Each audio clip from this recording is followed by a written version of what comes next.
to the goofball army out there. Hi, the families. Tell them to get to the next room. Tell them to go to your neighbors because we got goofball news to go over, and it might get crazy. Typically does, guys. If it's your first episode ever, you got like 30 seconds before we start, so not enough time to go to the bathroom, but go get a drink because trust me, you're probably going to need it there. In the meantime, the rest, if you haven't already, go ahead and hit that thumbs up, hit that subscribe button, hit that bell. That way you know about future episodes as well, guys. Buckle your seatbelts if you haven't already. Make sure your tray is in the upright position here, guys, because we are just about ready to get going. And like, oof. Guys, if you want a crazy ride going forward, a bunch of nonsense, but all nothing but the truth about the Giants, listen in, buckle in, tell a friend. Let's go. And now, here are your goofball hosts, Drew and Rob. Welcome, fellow goofballs, to Two Giant Goofballs, the New York Giants podcast. I am Drew, joined as always by me, Rob, and boy, do we got some news. We're on the watchtower. It's so much news. It's absolutely ridiculous how much news is going on right now. It's like every 2 seconds there's something new. Every 2 seconds. So seems like, yeah. So listen, it's we're gonna have to figure out what's true, what's not true right now. I'm sorry, I'm trying to. If I sound distracted right now, I'm trying to get the chat on for some reason. The chat option is just not there. I guess they changed it on the platform here. So, guys, unfortunately, we're going to have to do without the chat today. We'll pop you guys up comments-wise here, but I don't know what they decided to do, but they decided to change something. They done goofed. We can't change them from changing things. Oh, wrong one. There we go. Okay, there we go. Ooh, we got more room now, at least. Hey, look at all these activities. Oh, my gosh. Anyway, so... yeah, but like I said, we got all kinds of stuff going on rumor-wise here. We got all kinds of changes being made everywhere across the NFL. And, of course, let's be honest, the big thing here is John Harbaugh followed by John Harbaugh just taking everything over. So let's get right into everything that's happened here over the weekend.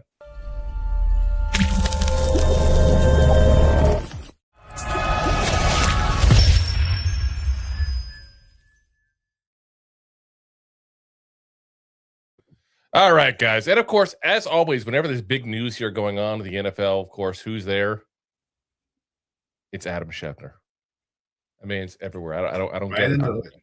I don't know who's he's got nudes of or whatever to get the kind of information this guy does. But it's insanity.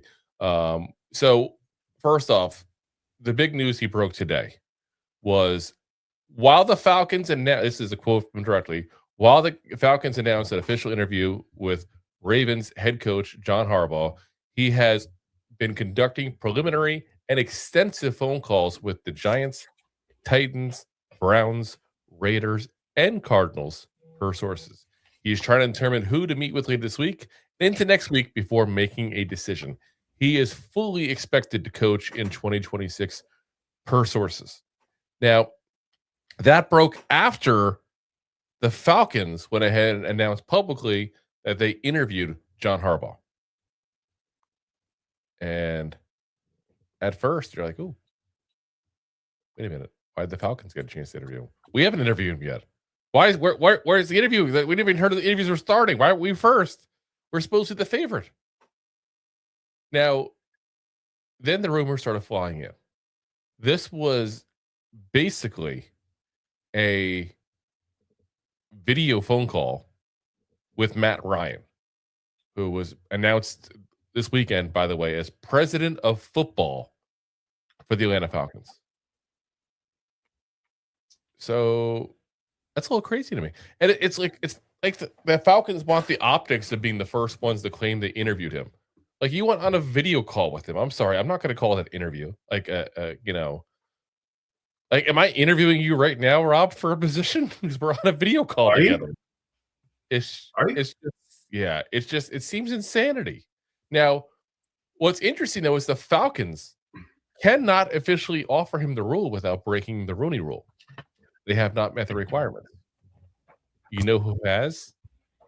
The Giants. The Giants have officially met it. As Gary Myers points out, he says, the Giants are positioned to immediately offer John Harbaugh their head coaching position at their expected meeting this week because they have fulfilled the Rooney Rule requirements with 2 in-person interviews with minority candidates last week, former Falcons head coach Raheem Morris and former Raiders head coach and Giants Super Bowl captain linebacker Antonio Pierce.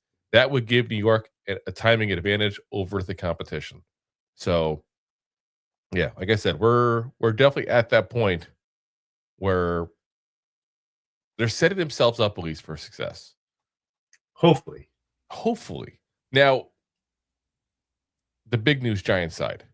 Ian O'Connor said Giants executive Chris Mara told The Athletic that he met John Harbaugh for lunch Sunday and had an informal meeting at the coach's house.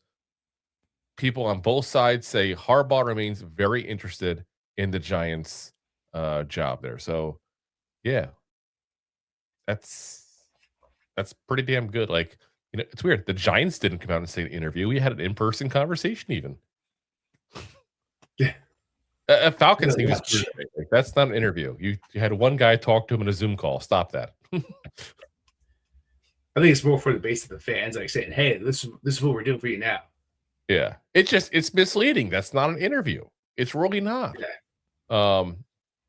Now, Ryan Dunleavy has reported that Joe Shane and Harbaugh spoke for over half an hour on Thursday. Again, that's not an interview. So there's definitely a lot of positivity, and it's weird because I feel like the Falcons almost put that out there so they can try to show the fans they tried. That's what I was good at. Yeah. That's what I was good at. It's like, hey, this is what we're doing for you guys. Yeah. Just showing to the fans, like, this is what we're doing. We tried. Matt Ryan can't do it. Who can? You know, it's insanity. But listen, he's going to talk to a lot of people.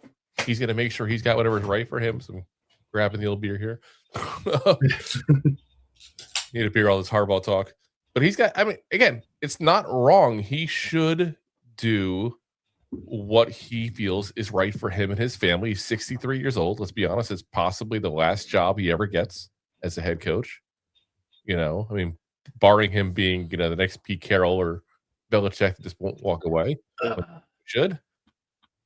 So, you know, things do. Oh, this is his second to last job as a head coach. So he should be picky. He really should be picky.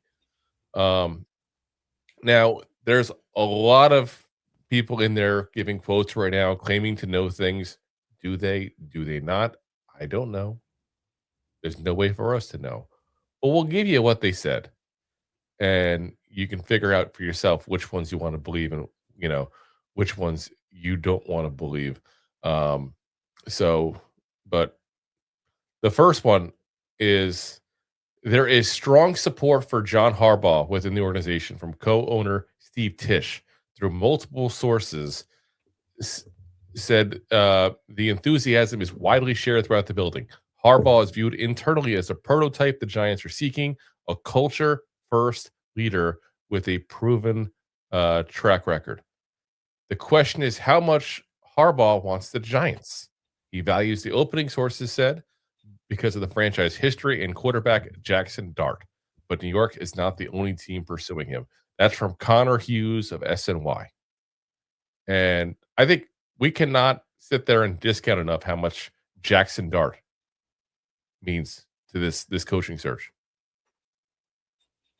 Yeah, it's as someone we were saying, building up to this, this offseason, like this is a coach's delight. Like if you have like an experienced head coach that wants to go somewhere to kind of die off and possibly win another Super Bowl, like what better do you have than Jaxson Dart, who's counted for MVP Offensive Rookie of the Year, which maybe not. We'll see. You know, you got Malik Neighbors. I mean, he's not going to be 100% next year right away, but like you got a weapon. And if you're a coach like him, you're going to be here not for 1 or 2 years. He's probably going to be here 5, 7, probably not 10. But in that span, right? So you got the talent. You got Scatterboo, who's not going to make it that long, but you got talent. You got Tracy. You got people, and weapons that you use on offense. kind of also Wandell is your second, probably your third after you start picking up people in the draft. Yeah, well, depending on what And we do off season too. Yeah. And you got a defense. They got to play ball. So they're just not having utilized. It's a lot to like. It's funny because I've seen people talk about blown leads. He's had a few blown leads, and like, oh, he's had this many blown leads in 5 years. And I'm like, well, I think no one has more blown leads than the Giants at this point. Like, I think he's got many blown leads in the past 5 years or 3 years, and the Giants had this past season 3 months. Yeah, it's insane. It's insane. Jonathan Jones of CBS says 2 sources on interested teams said their belief is Harbaugh's top choices among the vacant jobs are the New York Giants and Atlanta Falcons in some order. Those sources added the Tennessee Titans are in 3rd place, while a third different source said there's real and mutual interest between Harbaugh and the Cleveland Browns. Okay, before we get to the second half of this quote. No. You think he's actually interested in the Cleveland Browns? Like someone put in the comments here earlier about he's just trying to jack up the price. I don't know if it was Jay or somebody else, but somebody trying to jack up the price. Jay. He said it. He hit it on the head. He should. That's your job as somebody who's a free agent now. Players do all the time too, do it. But what I love about this is that don't tell me he's not doing that when he's talking to the Cleveland Browns. Who wants to go to the Cleveland Browns? Who goes, I can go anywhere I want, and I'm going to go to the Cleveland Browns. Not the way I say no, never. No.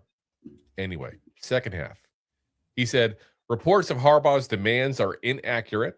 According to a source with knowledge, Harbaugh will command a high salary based simply off his resume, and some level of roster say is inherent in attracting a coach of that caliber. But a demand of $20 million $20 million in salary and full roster control are not required to land Harbaugh's services. Now, part of that was in response to a report this weekend that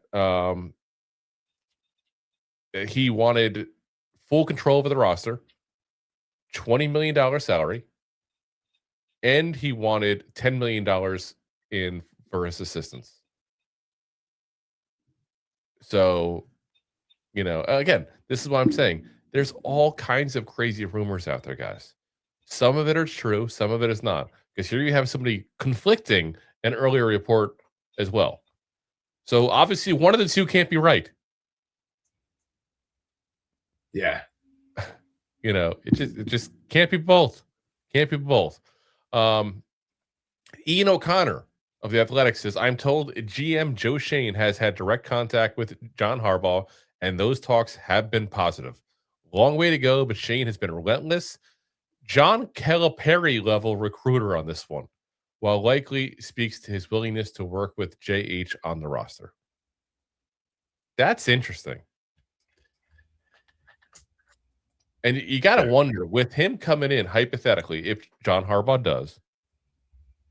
does this change the role with Joe Schoen? And if this changes the role with Joe Schoen, are we more okay with Joe Schoen?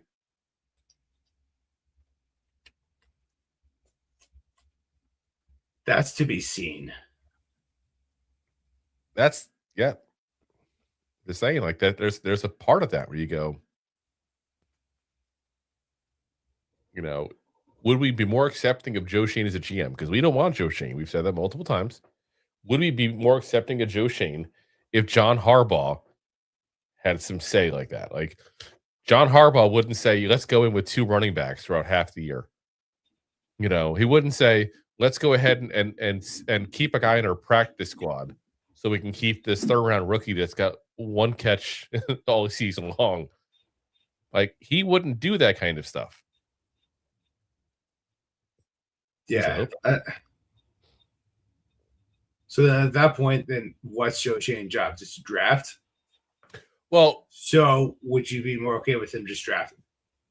So it's not even just draft, because you've had some of those before where the coach wants some say over the final game day rosters and stuff like that.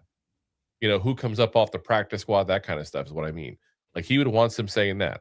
He would probably want some veto power in some of the free agent and draft decisions too. Probably. And that I'm okay with that. Let's be honest. Again, I know he's a head coach. He wasn't the GM with the Ravens. But the Ravens have been a solid team now for decades.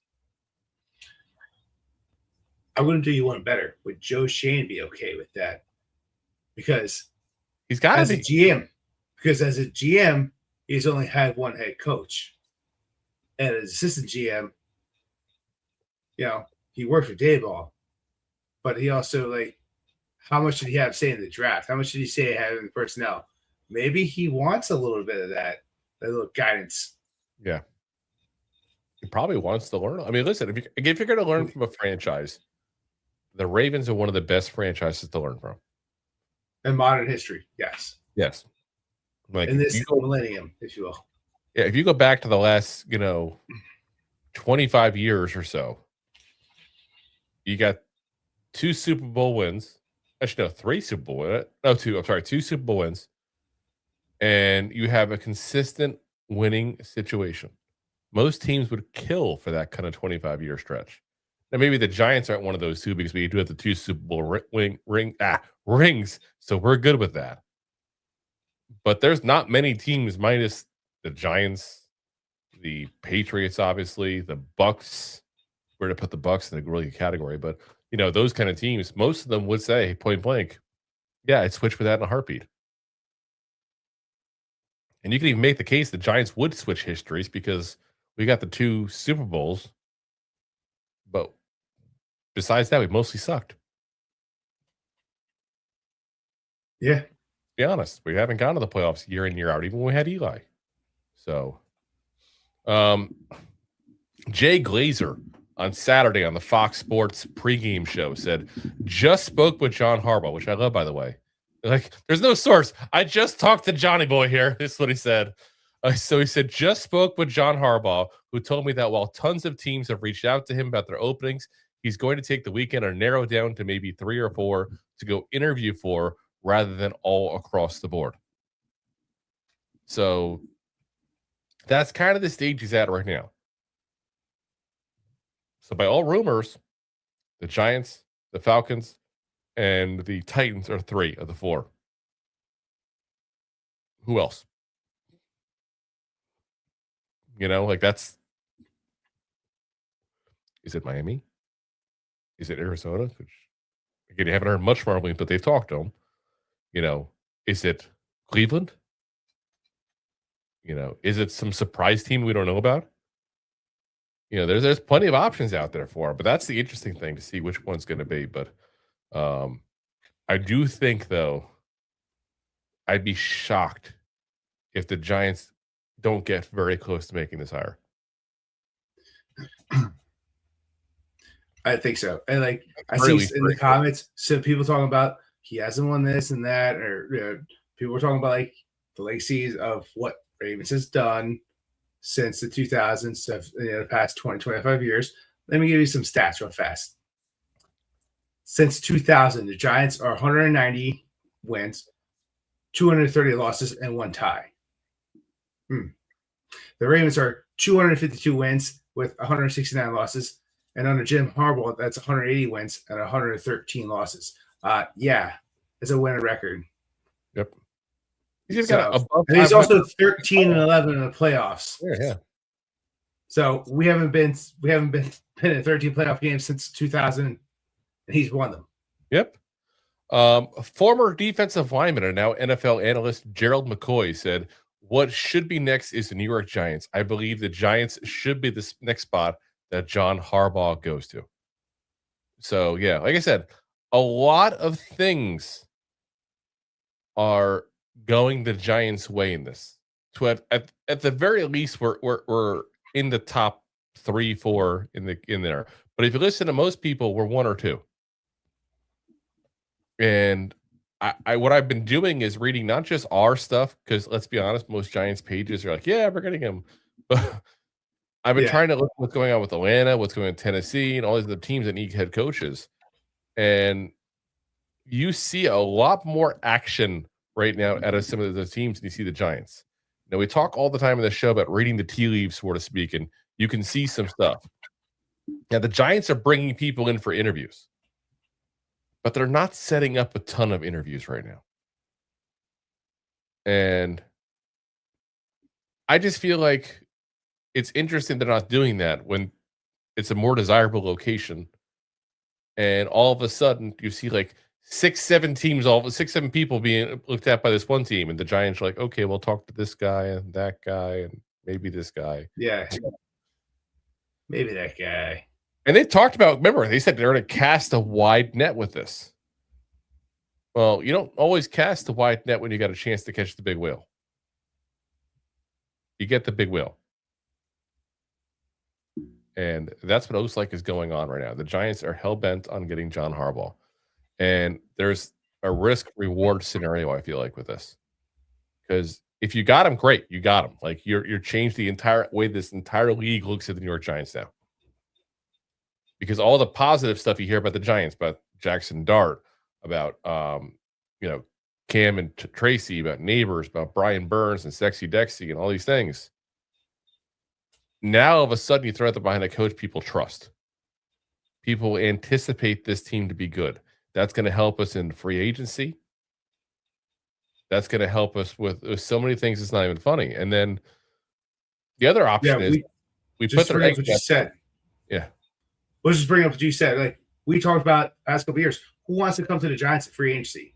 Because you got Dale is hard to work with. We're a losing team, and it's not going to improve your stats that much to come over to the Giants. Bring over like someone like Harbaugh, like people want to play for a coach like that. Yep. Because you can say you did this and that or John Harbaugh, and the chances of making the playoffs are way up there. Yeah. So, and we might be able to poach some players from the Ravens. Like, that's one thing that would be interesting as well. I don't even know who they have, to be honest with you, as a free agent, though. I'd have to look it up here. Let's see. I'm looking it up. I know Tyler Linderbaum is the big one. And that'd be interesting because I wanted him bad when he was out in college. I thought coming out of the draft, I thought he'd be amazing to get. Kyle Van Noy would be a great backup edge rusher for us. Like there's options here, guys, of a couple people. Isaiah Likely. We need another tight end in the room. So again, this one move helps a lot of ways, but there's still the risk. If he goes somewhere else, hypothetically, let's say he signs with Atlanta, okay? The Giants' number 2 right now is Kevin Stefanski. I'm sorry, but that's like Harbaugh, Stefanski. Like, there's a big difference. A little lower. It's Harbaugh, Stefanski. Yeah, like there's a big difference between the two. Again, what prerequisite for me is a quarterback had to develop and thrive under you for me to want you as the head coach for the Giants right now, because it's all about Dart. Stefanski hasn't had one. Harbaugh had a guy develop into a multiple-time Pro Bowler. That's a lot. Lamar Jackson? Yeah. I mean, multiple-time MVP. Or are you talking about Wacko Flacco? Because no. Well, Flacco is a totally different situation. I'm just saying because both those quarterbacks, multiple Pro Bowlers under Jim Harbaugh. Flacco developed, but he didn't develop into an MVP kind of player. He developed into like the Temu version of Eli. Fair enough. He won a ring. He was clutch. He won a ring. He was never great, though. He was never the all-pro guy, Whereas Eli was always great for so long, 1 to 2 rings, but he was never like Brady and his brother at that point. You know what I mean? Like he's like the Temu version of Eli, basically. But he developed under him. You're right. But Lamar Jackson, literally a mobile quarterback, developed under this coach. A mobile one. And he made him into a multiple MVP. And I think 100% that on top of that, Harbaugh brings a class where you can get any coordinator coach you want, basically, because it becomes the place to go if you're a guy. It's like a hot commodity kind of guy. And that's if we don't go ahead and bring in, Monken or somebody like that in there at that point. So, we'll see what happens there. But listen, we'll keep you guys up to date on all the Harbaugh news. I have a feeling it's going to be going on for quite a while, to be honest with you guys. I think next week is when you'll hear the end result. My personal opinion, based on everything I'm reading here on it, is I wouldn't be shocked if he does interviews this week, thinks about it over the weekend, and makes a decision like a week or so from now. So we might be on Harbaugh watch for a little while here, guys. Fair warning. Yeah, fair warning. Hard warning. Yeah. Now, other news. So this is kind of associated with Harbaugh, so I'm going to put it with the Giants stuff we're going to talk about here. Dolphins signed former Packers VP of Player Personnel John Eric Sullivan to be their GM. Immediately afterwards, though, they did also still call John Harbaugh to say they're interested in him as their head coach. But it seemed to give a signal, because if you really wanted Harbaugh and you're Miami, let's be honest, Miami doesn't have the best roster. They do have a nice tax thing and nice weather, but they don't have the best roster. They have one of the worst quarterback situations in the NFL, basically. Yeah. One that can't walk straight, and one that, is a day 3 pick, basically, from last year's Just draft. because his autograph changed from his freshman year to now. That was an advantage for them. That they could have come in and said, who do you want to be your GM? They lost that advantage. So, we'll see what happens.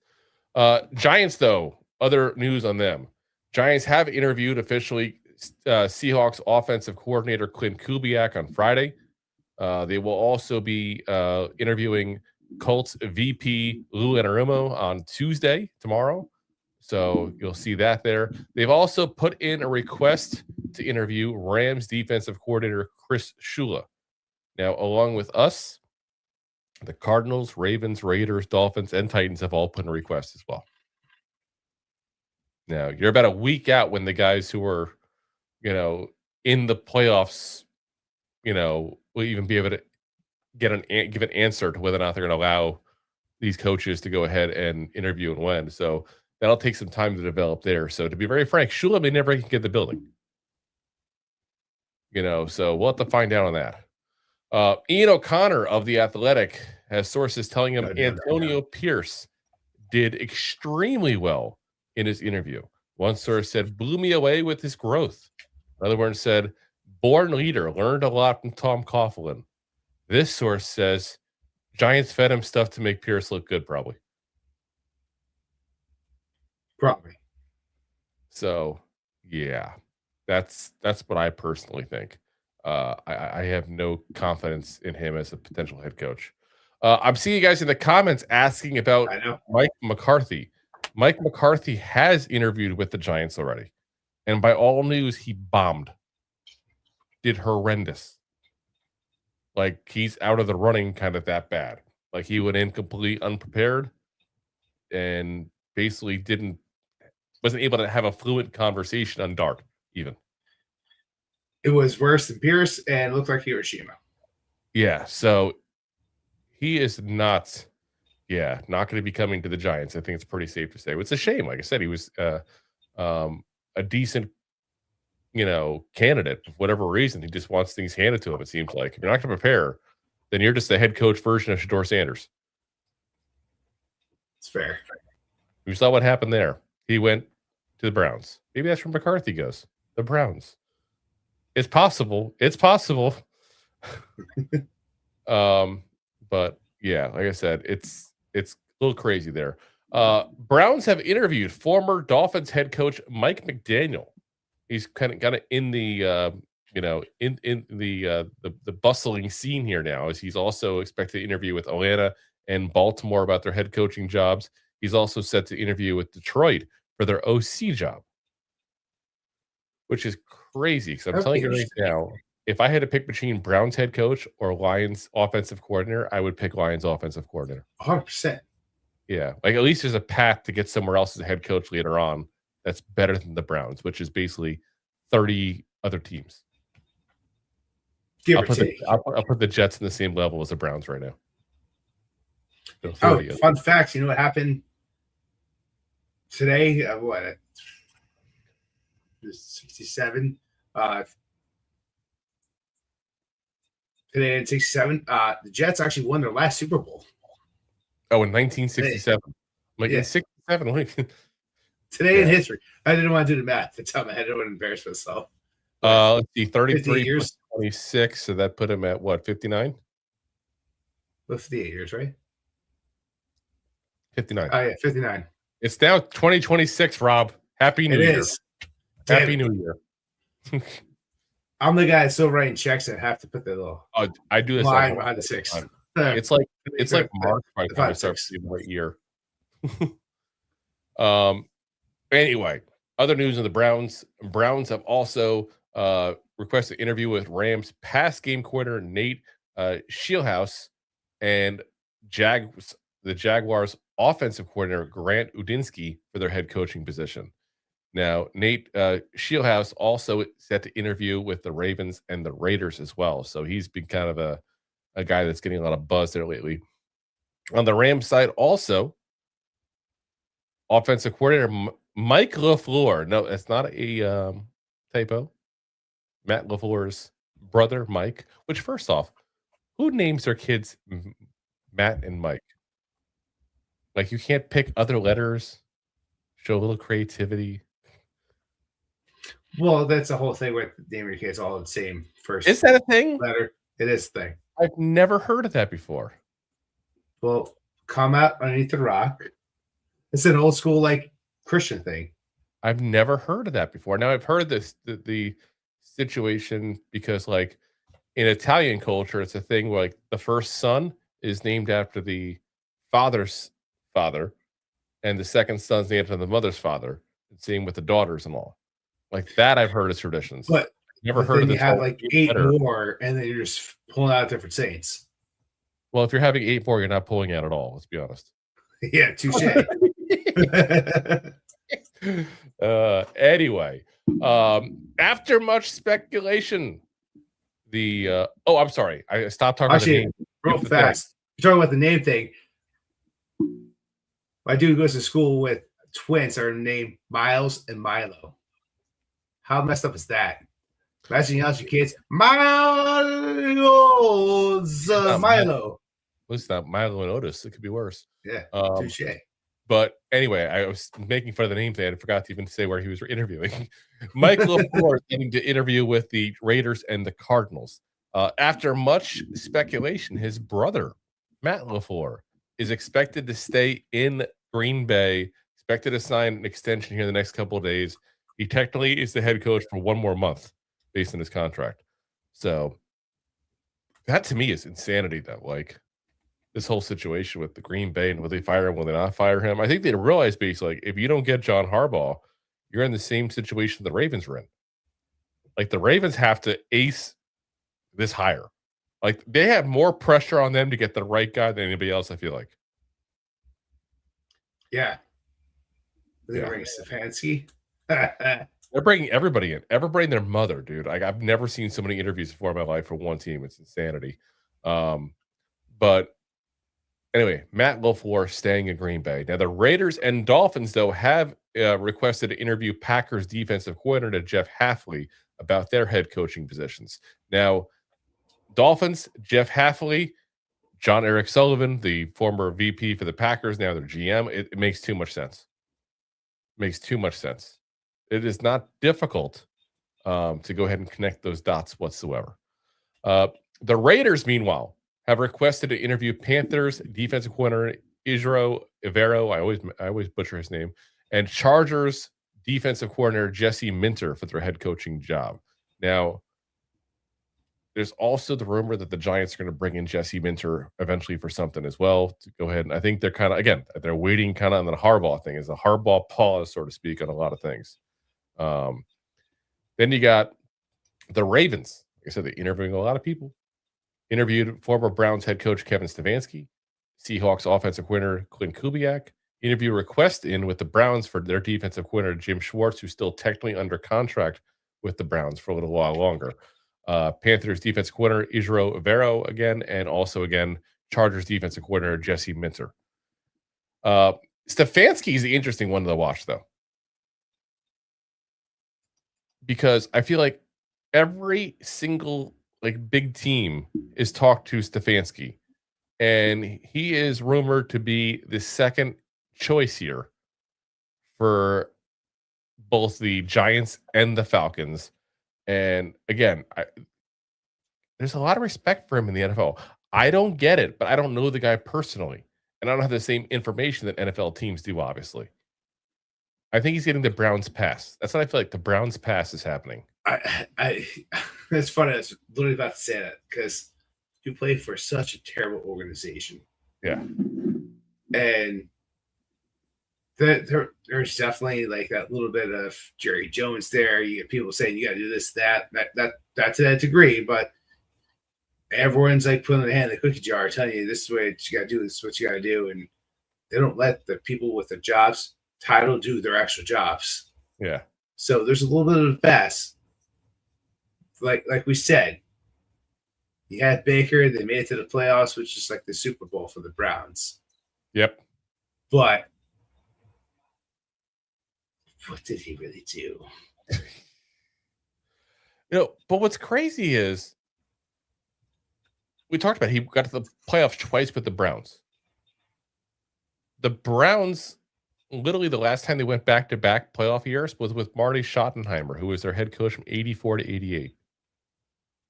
It's been almost 40 years since someone's done that. Going to the playoffs twice as a head coach. That's it.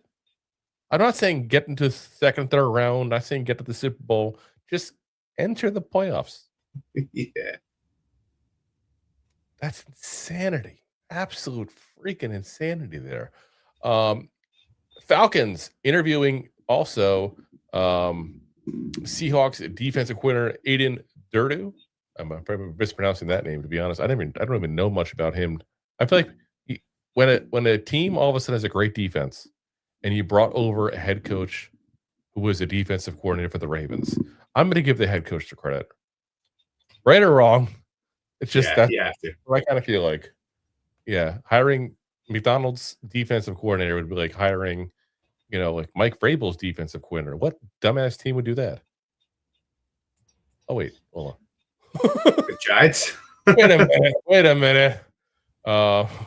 Former Cardinals head coach Jonathan Gannon getting a lot of looks as well. He's interviewing for the Titans head coaching job, as well as defensive coordinator spots in both Washington and Dallas as well. Then you got the Vikings are said to be very confident that defensive coordinator Brian Flores will be back next year. And it's crazy to me. He's not getting more looks. And it's funny is this week they announced his lawsuit is officially going to the Supreme Court with him in the NFL and the Giants. Yes. Like you might be able to watch Brian Flores on CNET or C-SPAN, whatever it is. Wrong one. Wrong C. C-SPAN. But listen, I don't like to necessarily be the foil hat guy. I'm going to be the foil hat. I'm going to be the foil hat guy with this one a little bit here. Isn't it amazing how Brian Flores hasn't really got any serious looks since he's through the NFL? It's almost like the NFL wants a second lawsuit. Like, good luck proving it. You know what I'm saying? And that's the problem he's going to run into. But it's amazing. Ever since that cycle, you really haven't heard much about him as a candidate. Now, you have to ask yourself, though, playing devil's advocate, are teams afraid to interview? Oh, I was thinking of hire him? Or is it because they don't think he has what it takes to be the head coach? I mean, it's definitely the suing thing, I think. I think that's the problem. I think people are afraid of it. But I think it's so unilateral in this league that there's got to be some kind of conversation. Yeah. And that's definitely like the ownership start talking amongst each other. Yep. Like he's in the same category as I feel like John Gruden. Like nobody wants to touch him. And it's like it's poison. I would take him as a head coach in a goddamn heartbeat. Now, would I take him over Harbaugh? No. But if you're telling me he brings a good offensive coach with him, like we talked about Josh McCown, I would probably take him over anybody else right now at this point. Yeah. Anybody else not named John Harbaugh again? Or He'd Dable. be number 2. So a little crazy to me, but it is what it is. So yeah, we got a couple of craziness there. But yeah, the Commanders have officially requested interview Lions defensive coordinator Kelvin Shepard for their head. Oh, I'm sorry. Hold on. Oop. I got that one wrong here. Hold on. I'm copying all the stuff as I see it, and that one was definitely wrong. So I got to search this up real quick. So let me see here. Hold on. My notes are 100% wrong on this guy here. Oh, yeah. Dolphins have requested a head coach interview with Lions defensive coordinator Kelvin Shepard.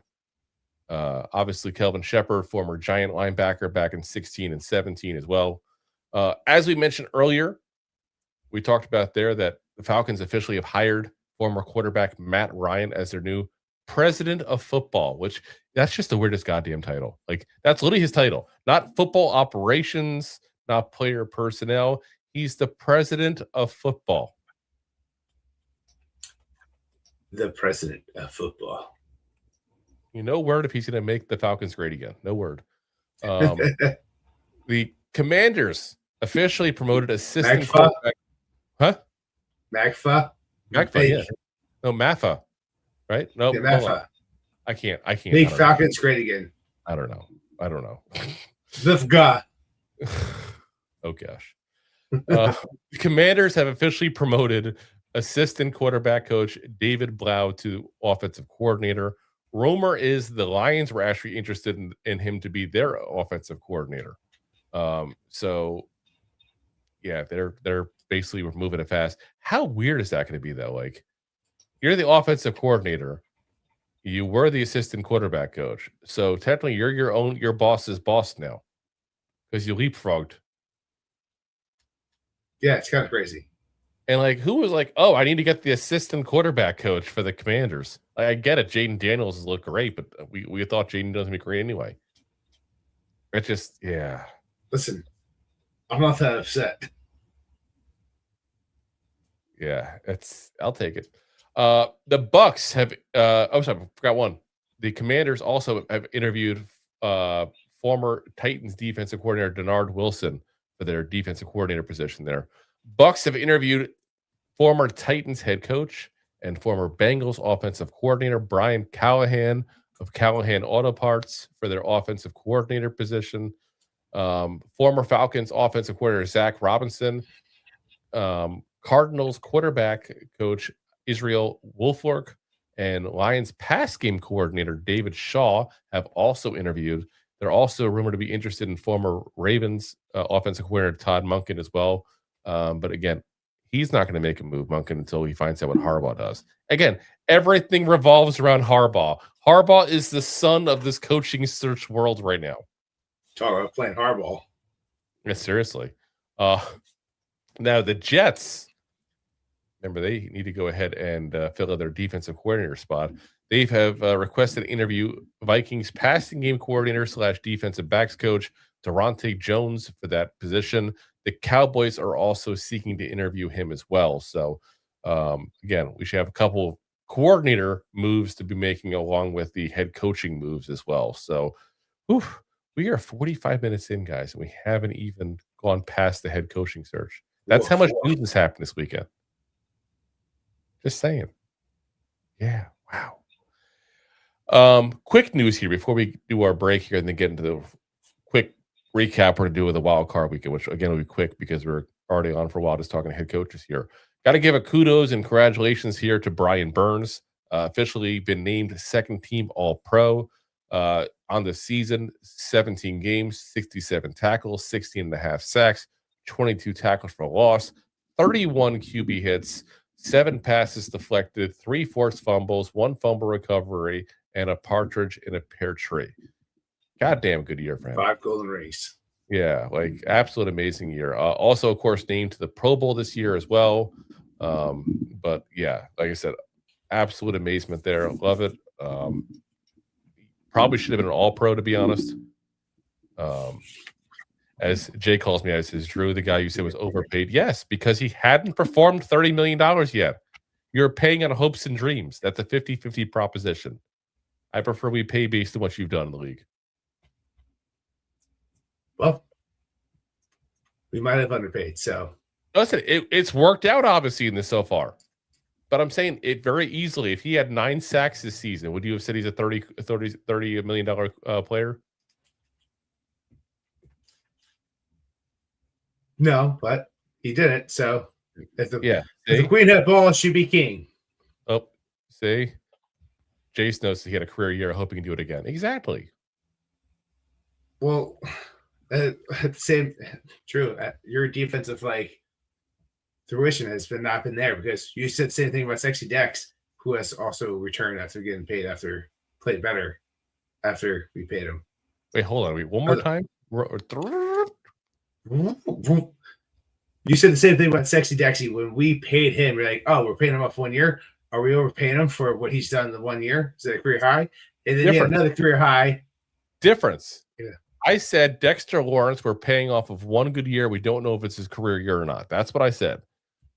Brian Burns had never done this. Technically, Dexter Lawrence didn't do what he did after we paid him, until we paid him. He did the first year before we paid him. That's the difference.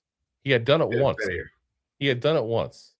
So I was more okay with that. That was the only concern I was giving. And I wasn't against the signing for the record. It was the concern. So, wow. As Jay comes in, Drew rhymes with boo. And Jay rhymes with May. Anyway. Maybe we go on to the next segment. Congratulations to Brian Burns. Yes. We got to talk about something that Jay keeps bringing up in the comments here. We have a former Giants player literally missing. And not like missing from practice, missing from field. Literally, no one knows where he is, including his family. He's been missing for 7 months now. That's insanity. Wow. Former Giants cornerback Sam Beal is officially missing here. His sister, Essence Zane, on Facebook said, "Good morning. Tomorrow makes it 7 months since we've last heard from or seen my brother. We've done everything we could on our end to piece things together. And at this point, we're in desperate need of support on all ends. I'm not here to answer a bunch of whys and hows. I just need this to land in the right direction to gain some sort of answers or closure. I'm a big sister, and I need my brother to know that we love him and miss him. And this has been heavy feeling that for months to carry around. If you have any info, please reach out to Kentwood Police Department." And I'm going to share their contact info in case by some off chance anybody does know anything. 616-698-6580 is their phone number. Also, the Virginia Beach Police Department is looking into the matter. 757-385-4141. That's their detective bureau, apparently, that is looking into it as well. 757-385-4101. I don't like giving phone numbers out on the show usually, but if anybody knows anything by some crazy coincidence on the show, go ahead and let them know, please. That's got to be the worst. Like, not even knowing what happened. Good, bad, indifferent, whatever. Like, that's worse than the worst case scenario for this scenario, which I don't want to even bring up really, but that's worse than that. Not knowing. Yeah. Like the lack of closure. Just absolutely crazy there. TMZ reporting on it said Beal's missing persons profile states that he did not bring anything with him aside from the clothes he was wearing, a pair of slides, and his wallet that contained his banking card and driver's license. And that the vehicle was found with Samuel's shoes and socks on the floor of the front passenger seat, along with some sand on the floor. So that's in itself is weird because it makes, you say sand on the floor means he probably went to the beach or something like that. Again, Virginia Beach area. So, beach everywhere around there. But yeah. Craziness there. For those who may have forgotten Beal, he didn't have a very long Giants career, but he was a supplemental draft pick of the Giants back in 2018. I remember when he who shall not be named went ahead and was saying basically we got a second round pick for a third round pick in the supplemental pick. They just really were going crazy about how great they thought he was going to be, and just never really panned out. Played in 19, skipped the COVID season, played in 21, 9 games, 3 starts, 27 tackles in his career. So yeah, like I said, hopefully a good outcome for the family. The main thing is just whatever happens, I hope they find out what happened. Get some closure in the whole scenario. But again, really got to hope that the best case scenario. But it's a sad topic. So we'll just say hello to our Gruden fan as a more happy topic there. RG there with the it's Gruden. It's gonna be Gruden. But yeah. All right. Let's pay the bills real quick. We're going to give our quick roundup here of what happened this weekend in the wild card playoffs here. Because wild card? It's called the crazy card. Playoffs? You kidding me? Playoffs? I just hope we can win a game. Thanks for watching. Like the show?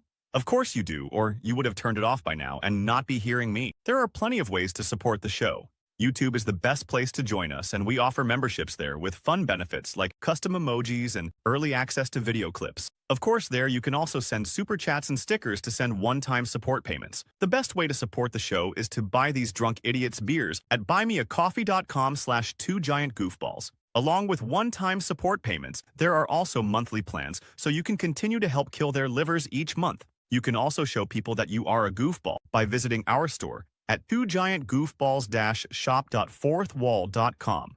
We got everything from shirts, hats, phone cases, funny candles, buttons, stickers, and even a 2 Giant Goofballs towel to dry off your goofballs. Of course, you can always support the show for free by simply hitting the like, subscribe, and share button wherever you are watching or listening to this. Hit the thumbs up on YouTube. Leave a 5-star review on Apple Podcasts. It helps the show tremendously, and quite frankly, the goofballs suck at marketing and need your help to get the word out. Thank you for being part of the Goofball Army and for taking the time out to support the show. All righty, guys. Let's go over this crazy wild. So, of course, we start off with the very first game there, the Rams at the Panthers. We thought would be just an absolute beatdown of the Panthers by the Rams there. And definitely, I wouldn't say disappointed, but definitely was not what we expected. Much better game than expected, that's for sure. It just makes you wonder how good the Panthers could be next year. Yeah, I mean, listen, get a couple of pieces of talent around with what they got right now. And again, obviously, when you make the playoffs, teams are a little more intrigued by you in the offseason. Rams end up winning in a squeaker, 34-31 there. Matt Stafford, at one point left the game there, had a throwing hand index finger strain. The X-rays were negative, so we ended up coming back in and finishing the game.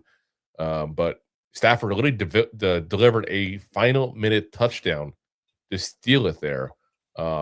Carolina actually took a lead 31-27 with just over 2.5 minutes left. And Stafford literally ran down the field at that point there and hit Colby Parkinson for a go-ahead touchdown with 38 seconds left. So, and absolute insanity. Like I said, that's you got to love a good close game, and that's exactly what that is.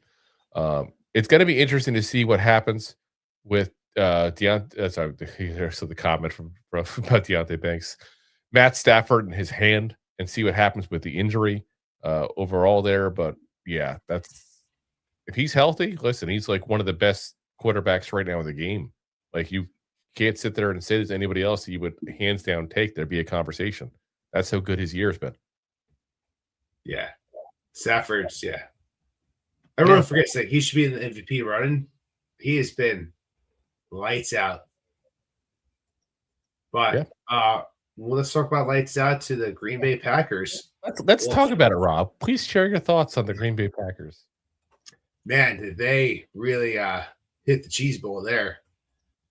They were up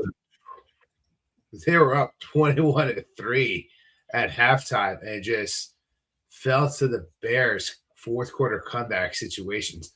And as much as we knocked Cleve Williams coming into this league, like this year, he's really proven himself to be a fourth quarter team. That whole team has proven himself to be a fourth quarter team and just played shutdown football in the second half, but mostly in that fourth quarter. And there was that go-ahead touchdown pass to Moore, which took the lead, but Green Bay was still in it. Like, they could have been up. There was a missed field goal prior in the first half. There was a missed extra point. And then for the win, seconds on the line, what happens? You give it back to McKinley or whatever his name was, the field goal here, and shakes it again. Green Bay lose. The Packers lose 31-27, and a very upsetting game for the misses. Yeah, I'd imagine she needed some consoling probably afterwards. Few beers, perhaps. I don't know. It was a couple of innings in that for that Sunday night or Can't go wrong with Yingling, that's for damn sure. But yeah, absolute sloppy game by the Packers, and I'm kind of shocked that the defense. I mean, the defense for the Packers has been their strong suit, and they gave up the game. I mean, the offense did them no favors. Don't get me wrong, but to give up, 18-point lead, that's like something the Giants would do. It was hard to watch the game because, like, you watch a dominant Packers team in the first two quarters, and then they flip the switch. It was terrible. That defense, which has been good, Grant, they're down in defense. The Packers just didn't have an answer for Cleve Williams. Yeah, it was. I mean, Caleb Williams was just clutch in this game. I'll give him that. I think that he deserves credit for that. That's for sure. But yeah, absolute insanity there. And I love the fact that everybody was chanting like anti-Green Bay things, and Ben Johnson got in trouble with some coaches for doing it with the fans in the stadium afterwards. Screw that. Do it. I got no beef with that whatsoever. Like, that's the way it's supposed to be. Do your thing. Celebrate. Be part with the fan base. Well, he got himself in trouble because he ran up to LaFleur and went. That happens. Did one of those. I don't like it. I think that's a classless thing, but it was very classless. Yeah, but I do think that happens. It just is what it is there. Celebrates his first year as a coach, his first playoff game, first playoff victory. Like, I got no problem with it whatsoever. So, next game. We got the Bills at the Jaguars. And definitely not the outcome that you and I expected. That's for sure in that one there. That was the one game that you and I both got wrong. Was this game? Yeah. The only game you and I both were wrong on. Up. There she is. Go Spider. There we go. Rob, why'd you put that up there? What the hell? Oh, jeez. You son of a gun. Anyway, listen, great close game. Another great close game there, but the Bills squeaked out a victory there, 27-24. During the game, Gabe Davis actually suffered a torn ACL, which is kind of crazy there. Hopefully, good things for him there as far as recovery-wise there, best he can at least. But this was a big win for Buffalo. Getting a road win in the playoffs. That's not a normal thing for Buffalo. Like, they're not known for that at all. So, And again, Jacksonville is leading very late in the game, and Josh Allen just happened to hit a game-winning touchdown late there. I mean, literally 2.5 minutes left in the game, and the Jaguars are up by 4 points. Most teams are semi-confident at that point there. But Josh Allen took the game into his hands. As you're supposed to do as a star quarterback. That's what he did. And what the really big shame is, the biggest story I feel like to come out of this game is what happened with the reporter and Liam Cohen after the game. Did you see that thing? No. So Lynn Jones, who is a local Jaguars reporter, for one of the papers. I can look it up to see exactly what it is, but that's not. It's Jacksonville Free Press. That's what she works for. She gave him the Mama Bear speech because you could see, like, listen. I mean, any of us put yourself in Liam Cohen's position. Like, your first year ever as a coach, you get you're upset. Your season's over. You were hoping to go far. You had a home game in the playoffs. You're expecting to at least win one game, and you could see in his face. And she just gave him kind of like a little pep talk during the press conference, like, hold your head up high. Great things are coming. We believe in you. Gave the whole Duval chant and everything. Like, and you could see his face change in that interaction from a guy who clearly didn't want to be there to a guy that knew she was right. I mean, let's be honest. The Jaguars won their division, got a home playoff game, had an amazing season. And they deserve a ton of credit, guys. They really deserve a lot of credit for what they did. Liam Cohen, he's the new head coach. He's the big difference maker, the big change in this program. So, I'm glad she did that. You don't hear enough positivity on that kind of stuff anymore. But it's crazy because I feel like more, not even the fans, but other members of the media are like attacking her now for doing that because it was unprofessional. Piss off. How about that? How's that for a professional? Piss off. She did it right. She did it right. And that's what he needed in that moment. And you know what? Maybe some reporters, I'm not saying you got to kiss people's butts when you're a reporter and stuff like that. But maybe people will realize that when you're a human to humans, they treat you better. Because you know what? When there's a story that's breaking and people are calling him up, whose phone do you think he's going to pick up now? He's going to pick up Lynn Jones's. Yeah. And that's the way it should be. Treat people right. And like I said, she did an amazing job. And you can see his face change. It was a nice thing to see. You don't see positivity like that very much in sports. So I was glad to see it. So, all right. Yeah. But do you see that apparently the Jaguars are looking to move to Orlando? I saw something earlier today. They're looking to buy a $1.4 billion stadium down in Orlando.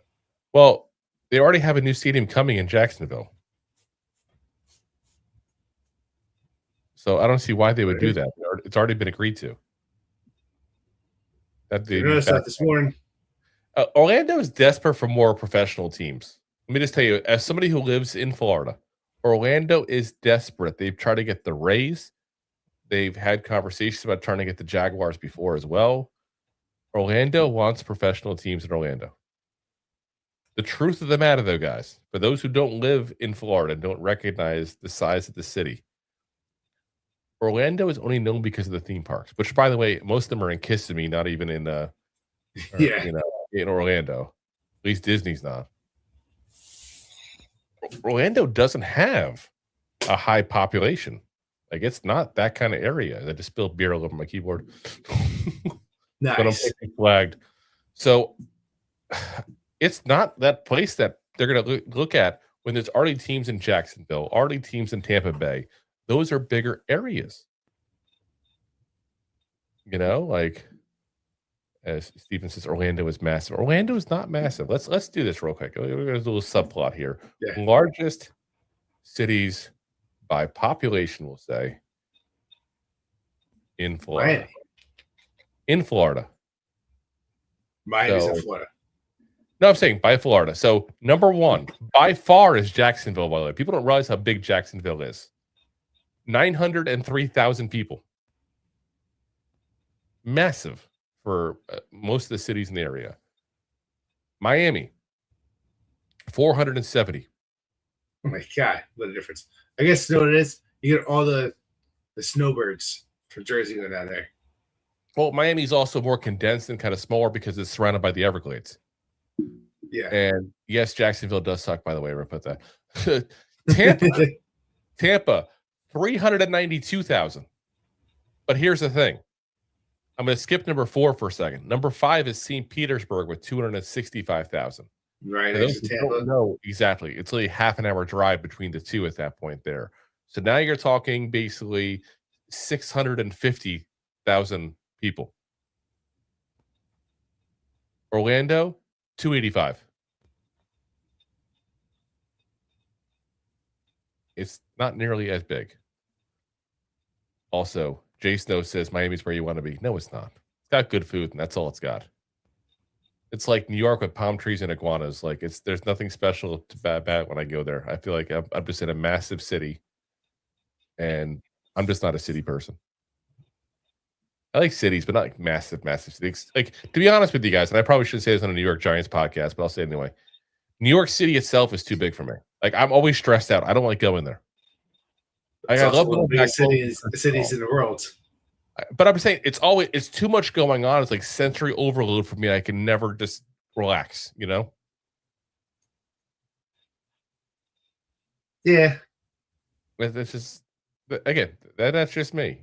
I love the food. I love going to Broadway shows and all. It's just too much for me. Anyway, as we get sidetracked here, Rob, next game. Let's talk about San Francisco 49ers going into Philadelphia, where the Niners took care of business. Let's Shanahan. Real quick, I just got a comment. Dude, New York's beautiful. I'm not saying it's not beautiful. I can't relax because there's too much going on at once. Listen, I disagree, but I also agree with what you said before.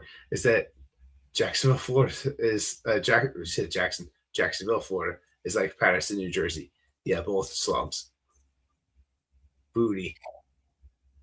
Patterson has a nice waterfall.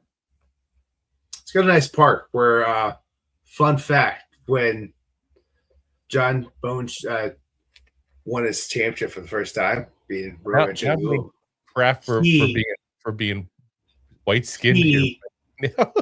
He beat up a mugger in the middle of Patterson as he was doing a meditation routine before the fight. So that's what I know passing for. Anyway, let's go back to the Niners beating up on the Eagles. Should I say beating up on the Eagles or a close defensive game? And Shanahan, let's talk about him being the coach of the year, Chris. My God, all the injuries, everything happened. You have George Kittle that suffers a torn Achilles heel in the first half of the game, ruled out, and they still win. They win with a crazy trick play. You had Jennings throwing a 29-yard touchdown pass to CMC. Like, what? Like, Purdy wasn't perfect in the game, but he still was good enough in the game to win it.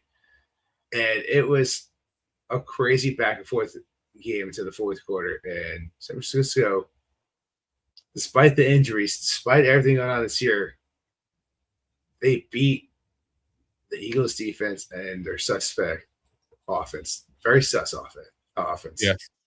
And a fun game to watch, especially as a Giants fan.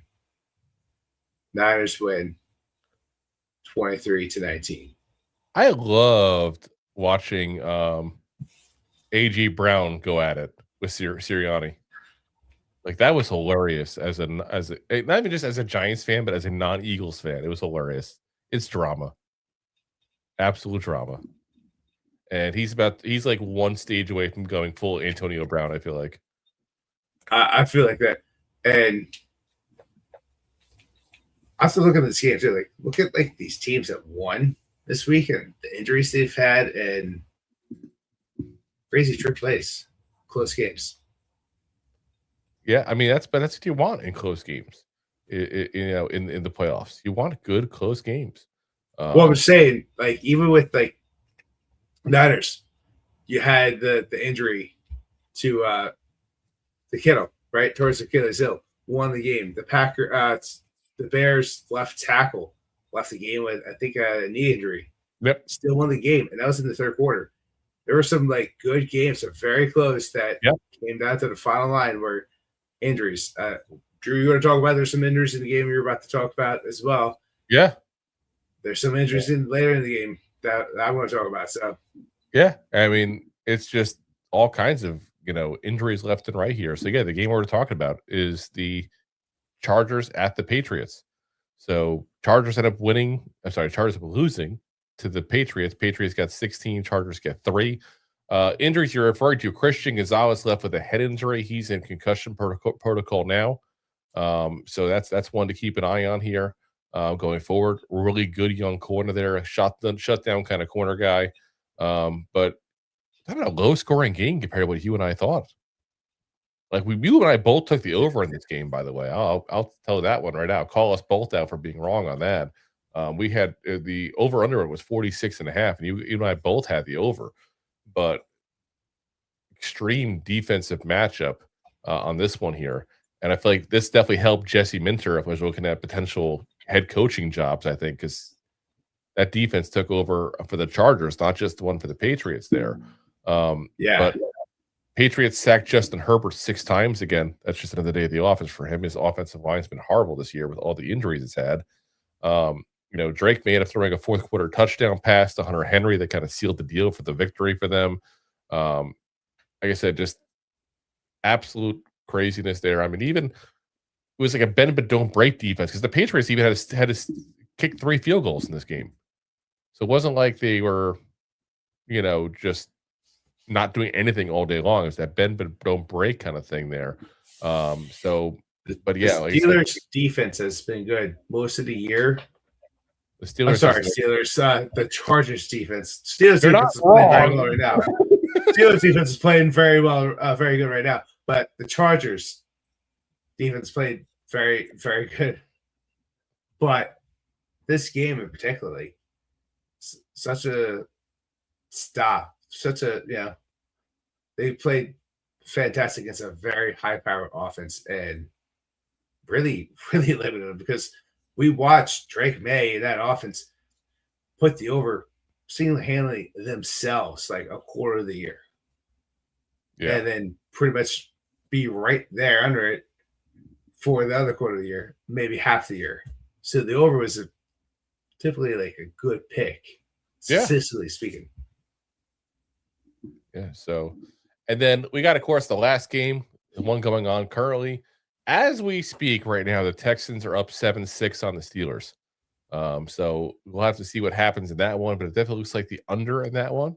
And if the Texans hold out to win, I'll get my trifecta on that one as well and extend my lead that I have so far this week on you, where I am up 12-8. You can verify there's no more cheating, so I made one little mistake and you got me on me before the show about it. Yeah. So Rob lose like this. I never. Oh, you can point to me, but not to Rob. But yeah, so like I said, exciting week though overall. Again, we'll have to keep an eye on what's going on though overall with the Giants and the John Harbaugh race. That's the big thing right now. That much more. Listen, as much as I love playoff football, I care about that more than anything else because it affects my Giants, and that's what I care about. So we'll give you guys updates on that. Again, Wednesday, Thursday, we're gonna still kind of plot and plan what we're gonna end up doing here. I'm going to be at a podcasting convention, Podfest in Orlando, Florida, the largest podcast convention in the entire world. Friends of the show. No kidding. I had to say Host of the show.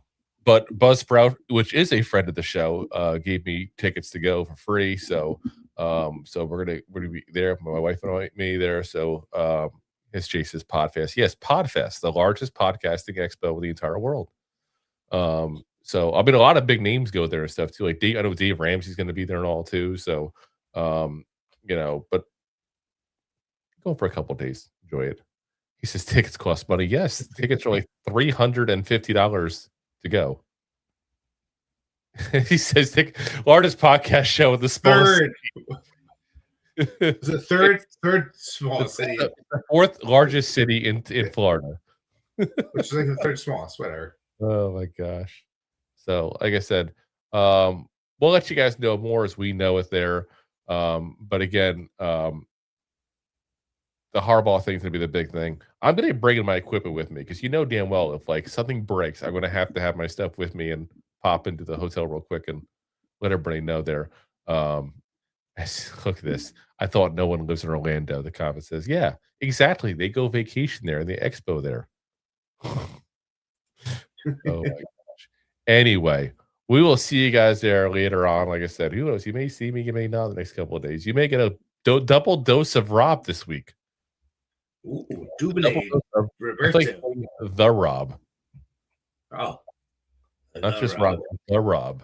It's like the herpes. Hey, it's me, old herpes. All righty, guys. Again, as always, we are live every Monday, Wednesday, Thursday on YouTube, the preferred platform, along with Facebook, Twitter/X, Twitch, and of course, Rob's favorite. True Snicker file. Sorry. You did not do it this time. What the hell? And with that, of course, always we're available the next day on the audio podcast. I was sidetracked. Let's Apple, fucking go. Spotify, iHeartRadio, Pandora, all the big ones there. Appreciate you guys for listening, supporting the show as always. And as always, Giants fans, go Giants! Go Giants! Thanks for listening to Two Giant Goofballs, a New York Giants podcast. We appreciate your support. Thanks so much. Please, I'm begging you. Please subscribe.